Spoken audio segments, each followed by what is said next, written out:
Yo, what's up mga kaibigan? Halina tayo magkwentuhan. Taong 2013 to 2018 nga nang kinikilala na best point guard sa kontinente ng Asia ay si Jason Castro ng Token Tex, one of the best players sa history ng PBA na hindi pa nga nananalo ng MVP. Ang mga scouting report nga ng ibang bansa noon sa ating Gilas Pilipinas ay tungkol sa ating naturalized player at kung paano pipigilan si The Blur. Si Castro ay pinangalanan bilang ang best point guard sa Asia ng 2 beses at pinabilib niya nga ng gusto ang isang NBA player at yan nga ay si Yuta Tabuse ng Japan. Bago nga magkaroon ng Yuta Watanabe and Rui Hachimura, ang pinakaunang Japanese NBA player ay si Yuta Tabuse. Ang now 43-year-old player ay retired na nga sa paglalaro para sa national team ng Japan, ngunit naglalaro pa nga siya para sa B-League. Si Tabuse ay isang respected player sa Japan. Siya nga ay may height lamang na 5'8" at nakapasok siya sa NBA.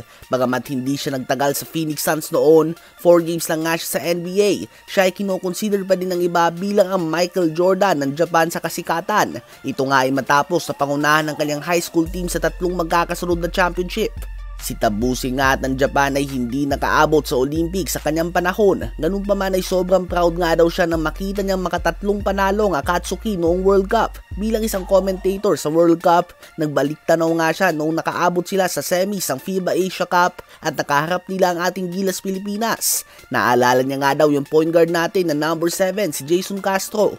Yun nga daw ang kanyang favorite player. Nakalaro niya nga daw ito at nakamatchup at sobrang galing nga daw ni The Blur mga kaibigan. Nakita niya nga daw ito ngayong World Cup ngunit hindi niya nga daw ito nakausap.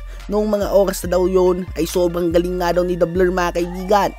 So ayun nga po, isa sa mga naunang Asian players na nakaabot sa NBA ang sinabi na si Jason Castro ang paborito niyang player at dahil dyan ay mapapaisip ka na lang din talaga kung kaya nga ba talaga ng prime niya sa NBA dahil noon pa man ay may mga rumors na nga daw na binigyan na daw ito ng 10-day contract.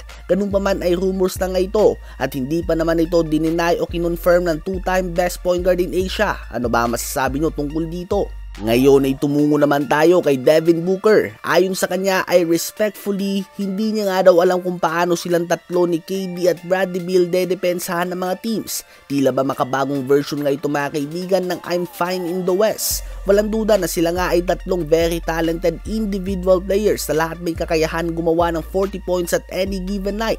Kung mabibigyan nga ng chance ay lahat sila may kakayahan na maging scoring champion.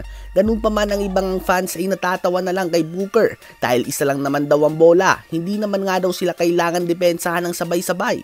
Bukod nga daw kay KD ay hindi naman sila mga delikadong players off-ball, kaya naman madali lang daw ito depensahan ayon sa ilang fans dahil panay one-on-one lang naman daw ang ginagawa nilang tatlo.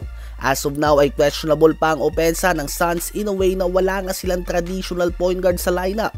Ang tanong din ng iba ay kung hindi nga sila mapipigilan, ang tanong din sa kanila ay paano nila pipigilan ang kabilang teams dahil hindi din nga kilala ang tatlong player na ito bilang magaling na mga defender. Ano ba masasabi nyo tungkol dito?